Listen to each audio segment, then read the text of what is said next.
I'm just going to start with a picture of what perhaps many people perceive or remember of the World Bank, when the World Bank was the kind of the bank of the big projects, their involvement in the Narmada Dam originally, and other big kind of hydro projects or big infrastructure projects, basically.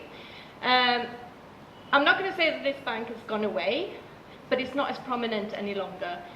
This isn't the kind of first thing that the bank does anymore. It does a lot of infrastructure finance, but it does a lot of other things, and that's what I wanted to kind of whiz you through. As a result of all these big projects, the kind of 80s, 90s, the structural adjustment programs, there was increased pressure on the bank to reform and do things differently. So the bucket kind of changed from them telling countries what to do to countries trying to influence what they did. The safeguards came into place, the inspection panel, and so on. So there was some developments there. But I think throughout this presentation, we need to remember that ultimately the World Bank sees itself as a bank. So while they have been changing in a number of ways, it doesn't mean that this kind of banking function of the bank has gone away. They've changed the way they do their lending. They've kind of introduced new forms of lending. But ultimately, this bank still remains. I think one of the kind of key things that kind of come through in the past 20 odd years, I suppose, is that the bank has kind of gone from the kind of structural adjustment bank kind of telling countries what to do in a more open way, is that they're doing the same thing but in a very kind of closed door way. They call themselves a knowledge bank. And that's obviously quite a dangerous thing. When you claim to be the holder of knowledge, that also means that you claim to hold the knowledge of what development is. And that's not necessarily something you'll see a publication on, this is what we see as knowledge, but it'll run through all the policies that the bank's implementing, including the Doing Business report now, which is basically saying this is the knowledge about how you do business in a good way. So that's very much what the bank is doing. So to some degree, business as usual remains. It's just changed how it's looking. I'm going to mainly focus on the last 15 years. Again, I'm not going to go through every single policy that the World Bank's done. I'm just going to run you through quickly some of the key papers that the World Bank's produced that kind of sets the institutional agenda and why that was. So the first one I'm going to run you through quickly is the Modernization Agenda. So this was a paper that came out in 2010. So that was partly a response to the financial crisis, and kind of how the World Bank would position itself and how it would help, I suppose, kind of making sure that there was no further fallback on them after the crisis. The other thing was about the middle-income countries and the rise of the middle-income countries and how the World Bank would position itself in this new environment where they weren't dominating in the same way that they perhaps did in the 80s and 90s. So how to deal with this and how to kind of acknowledge and try and also change their model of working to make it more attractive for middle-income countries in particular, the kind of new multilateralism they talk about. And that includes being more flexible. So, for example, as part of this kind of running in parallel to this includes the way that the safeguards have been changing, the actual safeguards review, and this is just to note, just for investment lending, so just one form of the World Bank's lending. The other forms of lending doesn't really have any safeguards to speak of. They've got some little language around, do your checks and balances, but it's nothing like the safeguards that were set up in the 90s. So this kind of kick-started a review that's actually not even fully completed yet in terms of the new safeguards. But one of the key things with these safeguards is that they pass us a bucket to, which is kind of what this is, the World Bank is no longer the holder accountability. The accountability is transferred to the countries to a large degree, to their systems, to the country systems. So the way, I guess, we see their country systems approach, it's not necessarily about how they will portray it as, this is about bringing ownership to the borrowing countries. That's kind of how they're selling it. But actually it's also about transferring of accountability away from the bank. So if something goes wrong, they'll go, well, that wasn't our fault. in theory, they're supposed to check these country systems and make sure that they're rigid enough so it doesn't turn into a race to the bottom, but that doesn't necessarily happen. And that's kind of part of this process, is more flexible bank, where you can kind of pick and choose how you deal with accountability. And it also includes a lot of issues around transparency, because how can you track all these different systems? So that was the Modernization Agenda 2010. This is the World Bank, symbol of the World Bank strategy. So a new president came in 2012, and the World Bank never had a strategy before then. It had lots of different policy documents, there's never a kind of coherent strategy, so he decided that that's what he was going to do. So 2013, a year after he joined, he published a strategy. And there's kind of two main goals that came out of that: ending extreme poverty and increasing shared prosperity, which was basically World Bank's way of not addressing inequality, but kind of making getting around the side of that. There was supposed to have been one on environment as well, but I think that was kind of they blamed the middle-income countries for not pushing that one, letting that one go through. But I think one of the main things that happened with this strategy was the One World Bank group. So the World Bank has, it's got 5 arms, but it's kind of 4 are the main ones. The other one is the dispute settling mechanism. So there's the IBRD, which is the middle-income country arm, and there's IDA, the low-income country. Oh, sorry. Yep. And that's IDA, the low-income country arm. And then there's the IFC, which I just talked about, the International Finance Corporation, the private sector arm. And then there's MIGA, the kind of more unknown player, which is the Multilateral Investment Guarantee Agency. It's all these horrible acronyms, which kind of goes on a much, much broader level. That's about giving guarantees when you operate in a country if something goes wrong. One that needs much more scrutiny, actually, because it does a lot of things. So the idea with the World Bank Group was that rather than these 4 in particular working in isolation, to bring them together and start working more coherently together. And one of the main themes there is around the private sector as well. So the World Bank, I guess since the early noughties, 2000s, the World Bank has increasingly been pushing for the private sector to have a bigger role in development. And that's kind of one of the strands in this World Bank strategy as well. One of the reasons why the World Bank Group is so attractive, or esteemed to be so attractive, is because of how you can kind of leverage the private sector by bringing all these arms together. So that was the strategy. After that, of course, there was a couple of developments on the international arena. The BRICS Bank, the NDB, came into being, and the World Bank felt under threat. Then came the Asian Infrastructure Investment Bank, and then they really started feeling deflated, because goodness, now we had 2 banks you had to deal with, new competition, new ideas, new way of working. And they wouldn't say this publicly, obviously, but it was very clear that within the bank this is quite worrying, and what other compromises can we do to remain the attractive bank. So that came in there. So what did the bank do to address this? Well, one of the things the World Bank sees itself ultimately as an infrastructure bank, or used to do at least. So they started boosting their profile even more within infrastructure, because obviously that's where all these other banks were about. So how can the World Bank now find its space within this forum? And one of the things they've been doing in particular is working through the G20. So the G20 has its own infrastructure agenda, and the World Bank has been the one who's been writing all the papers, more or less. And the G20 has been pushing big infrastructure, mega projects, as a response. What they say is it's a response to the financial crisis. This is how we can lift the world economy again, by getting all these big projects starting again, doing the kind of transnational projects as well. Really, these risky projects, let's bring them back onto the agenda.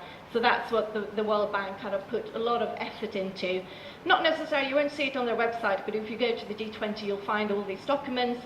It includes the PPP agenda as well. That's being pushed very strongly through the G20, with the World Bank taking the leadership role behind the scenes. Another thing that's happened through this is also, I think the World Bank realised that, okay, we can't compete with all these new players. Let's try and work with them, or at least pretend that we're working with them. So all the MDBs has actually come together behind this agenda in the G20 and further. So there's something called the Global Infrastructure Forum, which is the most bizarre thing if you go to one of their kind of open meetings, because there's all these men lined up in suits. But anyway, that was kind of a way of trying to get everyone together. So even the AIB is part of this, everyone's part of it. And they're all kind of coming together to see how they can lift their own agenda. But yes, the World Bank is very much the driver of everything. They hosted the first Global Infrastructure Forum. So that's one of the ways that they've been trying to address this. Next step, which is a bit more recent, is coming back to the private sector again. So in 2016, the World Bank, again, in light of all these new players coming in, realising that, okay, we need to look at this again, how this, the world has changed with AIB in particular. So they put forward the forward look, as they called it, where they were going to look at, again, what is our role, how can we add value, and they did an update in 2017 as well. And some of the key things coming in there, that they want to be even faster and less bureaucratic. We want to take more risks. We want to have less obstacles in our way to be able to make these changes. And in terms of the private sector, in particular in the 2017 report, and this is why this picture is here, they introduced something that they originally called the cascade approach, or the cascading approach. They now changed the name to something else, but I can't even remember, but everyone remembers it by this. It was probably quite an unfortunate metaphor originally that they then realised was a bit silly. So what this means basically is that the World Bank now doesn't see itself necessarily as a public sector bank in the same way that it used to in the past. It's really the bank to create markets for the private sector to operate. And it's very clear, in particular in the update in 2017, that that's what the main role is. It's simply there to facilitate for the private sector to roam free, to create these markets that they obviously see as a big problem, that if markets are functioning, then everything else will function. Markets aren't functioning, so the World Bank can help them function. So that's what the cascade means. So the first instance is the private sector. So first of all, will the private sector be able to deliver development? Okay, private sector can't deliver development. Then you go through these other stages where at the end of the line is the public sector. But private sector always comes first. Private sector should deliver as the first instance. And at the moment, infrastructure is what they're kind of testing it on. The private sector should do infrastructure, and at the very last option, the public sector should come in. But they're not going to stop at infrastructure. That's just the first instance. Education and health are other areas they're going to look at. So if you put that into the perspective, the private sector should first and foremost deliver both education and health. That's the kind of model you're really looking at the end of the line. So that's where the knowledge bank is kind of trying to influence how we see development. Private sector first, anything else is secondary. So this is quite frightening, actually. And there's a couple of kind of related developments in terms of the IDA agenda, where they're particularly looking at fragile states and seeing how the bank again can help create the markets there. They've created a private sector window where basically the IFC should go into fragile countries with kind of not very functioning countries and run private sector projects there, which, yeah, we can all agree is perhaps not the best way of operating. So that's kind of where the World Bank is finding its niche right now. So have they done anything useful? Well, they have engaged in the climate change agenda. They have they put out an energy directions paper, not a strategy, where they kind of made some strong arguments for why coal shouldn't be. They more or less banned coal from their portfolio, but not entirely. There are some loopholes in there. So depending on how you see it, they kind of have been engaging at a different level. But there are some problems with that as well. I mean, in terms of climate change, there's another one where the World Bank's been niching itself, so to speak. They want to be the holder of global public goods. That's how they explain it. So this is another market-creating mechanism at the end of the end of the line.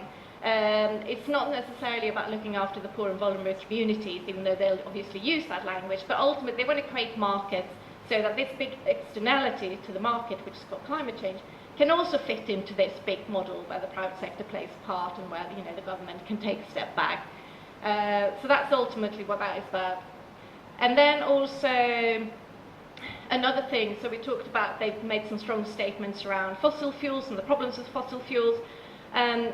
So that's the kind of the front line here, renewable energy, fantastic, and that's glossy brochures. But behind the scenes, there's actually still quite a lot of fossil fuel being funded.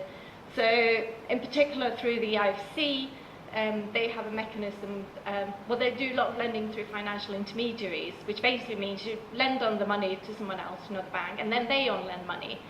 But that's where the bucket stops again with this first instance. So there's no transparency. And where that actually money goes, BIC's done quite a lot of research on this, and actually a lot of time it ends up with fossil fuel projects. So again, it might look nice on the outside, but there's another story here. And there's one picture here from one of our reports, which you'll find just outside here, about India in particular.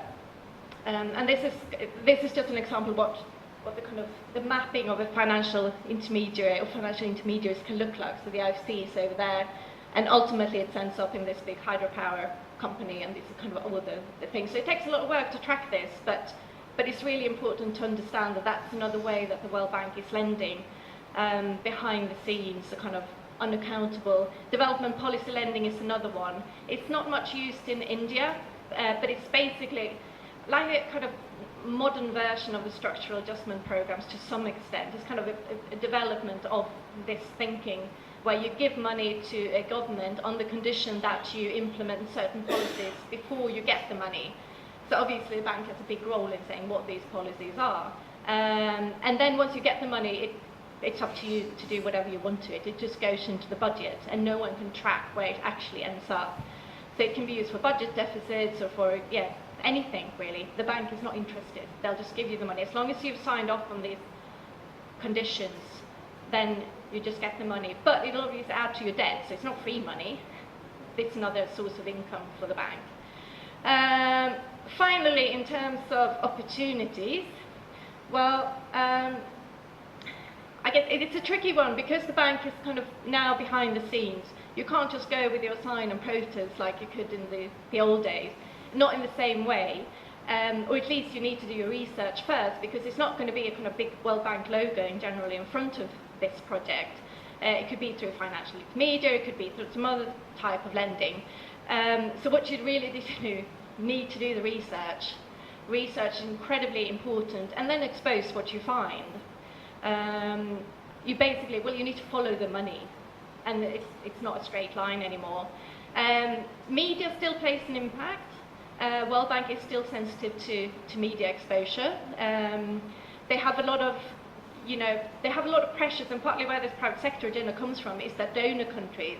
It's partly kind of about the middle-income countries and what they want, but also about the donor countries who don't want to give aid in the same way any longer. They see their kind of aid budgets being threatened and diminished, and they need to prove to themselves that they're doing something useful, and they're not spending much money, which is why it's easier to give it to the private sector than giving it to big projects.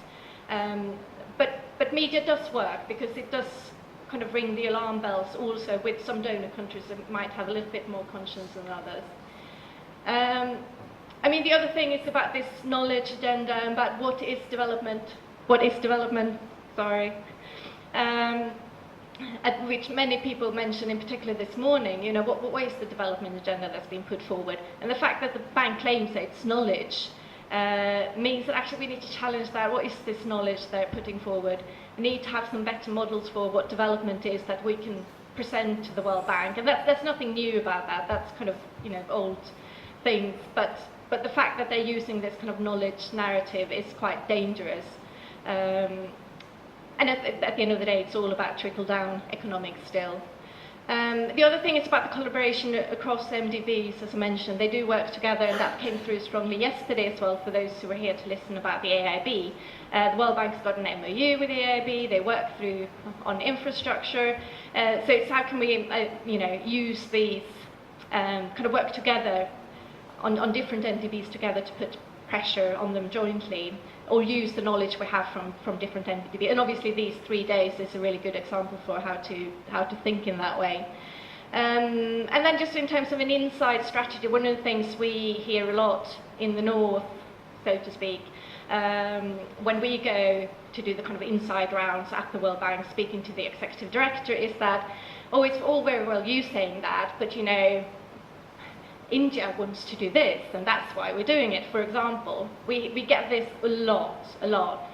So they're trying to undermine our legitimacy to come forward with proposals by saying that, well, you can say that, but the borrowing countries really want what we're providing for them. And obviously by that they mean the government, they don't mean the civil society in any form or shape.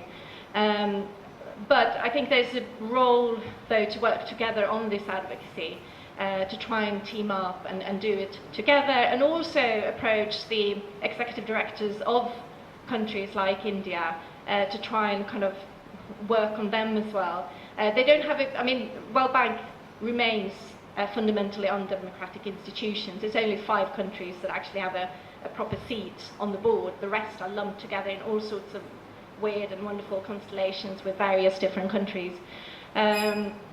So it's not like it is those big 5 that still have most of the power, but they at least claim to listen to the other ones. So it's important we at least try and work through that.